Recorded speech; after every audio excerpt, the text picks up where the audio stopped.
ISF 19টা বুথে শূন্য, অর্থাৎ একটাও ভোট পায়নি। এই 19টা বুথে আইএসএফ, 30টা বুথে আইএসএফ ওই 1 থেকে 9-এর মধ্যে ভোট পেয়েছে, হয়তো কোথাও 5টা, কোথাও। বাম কংগ্রেসের সৃজন ভট্টাচার্য ভোট পেয়েছেন 10,259টি ভোট। নমস্কার দর্শক, আপনারা দেখছেন আদিক। এই মুহূর্তে আপনাদের সঙ্গে আলোচনায় রয়েছি আমি আফ্রিদি। আমাদের চ্যানেলে আপনাকে আরও একবার স্বাগত জানাই। দর্শক, 24 সালের লোকসভা নির্বাচন মিটে গেছে, তার রেজাল্টও প্রকাশিত হয়ে গেছে। কি রেজাল্ট হয়েছে আমরা সকলে জানি খুব ভালো মতো করে। দর্শক, আজকে আমি এই ভিডিওর মধ্যে আলোচনা করব যাদবপুর লোকসভার অভ্যন্তরের ভাঙড় বিধানসভা নিয়ে। আমরা সকলেই জানি যে 24 সালের যে লোকসভা নির্বাচন হয়েছিল তাতে যাদবপুর লোকসভার অভ্যন্তরে কি রেজাল্ট হয়েছে আমরা সকলেই জানি যে এই লোকসভার অভ্যন্তরে তৃণমূল কংগ্রেসের সায়নী ঘোষ তিনি 7টা বিধানসভার 7টাতেই বিপুল ভোটে জয়যুক্ত হয়েছে। সেই 7টা বিধানসভার মধ্যে আজকে আমরা এই ভিডিওর মধ্যে আলোচনা করব ভাঙড় বিধানসভাকে নিয়ে। এই ভাঙড় বিধানসভাকে নিয়ে আলোচনা করার অনেকগুলো কারণ রয়েছে। আমি দু একটা কারণ বলি। কারণ 2021 সালে যে বিধানসভা নির্বাচন হয়েছিল সেই বিধানসভা নির্বাচনে গোটা রাজ্য জুড়ে তৃণমূল কংগ্রেসের ঘাসফুল ফুটে গিয়েছিল, গোটা রাজ্য জুড়ে তৃণমূল কংগ্রেসের জয় জয়কার হয়েছিল। কিন্তু শুধুমাত্র এই ভাঙড় বিধানসভাতে সংযুক্ত মোর্চার একমাত্র আব্বাস সিদ্দিকীর ছোটো ভাই সেই নওশাদ সিদ্দিকী জয়যুক্ত হয়েছিল, যিনি এখনও নওশাদ সিদ্দিকী এই ভাঙড় বিধানসভার রানিং এমএলএ।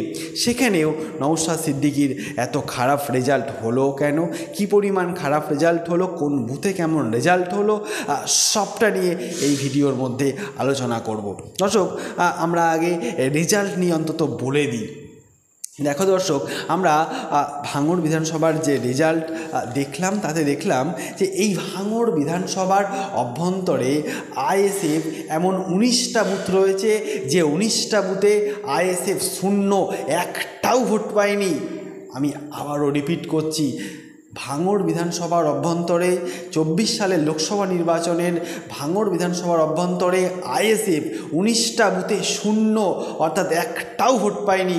এই 19টা বুথে আইএসএফ একটাও ভোট পায়নি কেন, তার অনেকগুলো কারণ তো রয়েছেই। দর্শক, এমন 30টা বুথ রয়েছে যে 30টা বুথে আইএসএফ সিঙ্গেল ডিজিটে ভোট পেয়েছে, অর্থাৎ 30টা বুথে আইএসএফ ওই 1 থেকে 9-এর মধ্যে ভোট পেয়েছে, হয়তো কোথাও 5টা, কোথাও 4টে, কোথাও 3টে, কোথাও 2টো। এমন 30টা বুথ রয়েছে যে 30টা বুথে আইএসএফ এক সংখ্যায় ভোট পেয়েছে। এক সংখ্যায় বলতে ওই আমি আবারও বলছি 1, 2, 3, 4, 5, 6, 7, 8, 9 এই 30টা বুথে এই রকম এক সংখ্যায় ভোট পেয়েছে। দর্শক, এই ভাঙড় বিধানসভায় এমন 37টা বুথ রয়েছে যে 37টা বুথে আইএসএফ 2 সংখ্যায় ভোট পেয়েছে, অর্থাৎ 2 ডিজিট মানে 2 সংখ্যায় ভোট পেয়েছে। মানে ধরুন ওই 10 থেকে 99। ভাঙড় বিধানসভায় এমন 37টি বুথ রয়েছে যে 37টি বুথে আইএসএফ 2 সংখ্যায় ভোট পেয়েছে। 2 সংখ্যা মানে ওই আপনার 10 থেকে 99, 10 থেকে 99, 21, 22, 23, 30, 32 এইরকম টাইপের ভোট পেয়েছে। দর্শক, এই ভাঙড় বিধানসভার অভ্যন্তরে এমন 200টি বুথ রয়েছে যে 200টি বুথে আইএসএফ 100-র উপরে ভোট পেয়েছে। এমন 200টি বুথ রয়েছে যে 200টি বুথে আইএসএফ এই ভাঙড় বিধানসভার অভ্যন্তরে 200টি বুথে 100-র ওপরে ভোট পেয়েছে।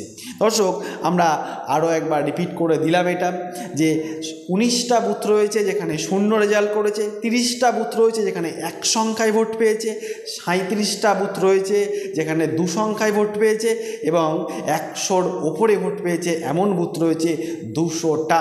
দর্শক, আমরা দেখলাম সেই রেজাল্ট। এবার আমরা দেখে নেব এই ভাঙড় বিধানসভার অভ্যন্তরে কোন দল কতগুলো ভোট পেয়েছে।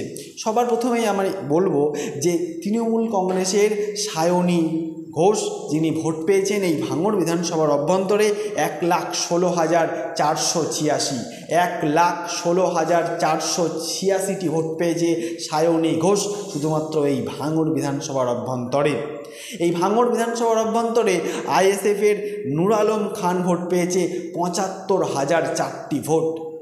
এই ভাঙড় বিধানসভার অভ্যন্তরে আইএসএফের নূর আলম খান তিনি ভোট পেয়েছে ৭৫,০০০ ভোট। বিজেপির অনির্বাণ গাঙ্গুলি তিনি পেয়েছেন ২৯,২১১ ভোট।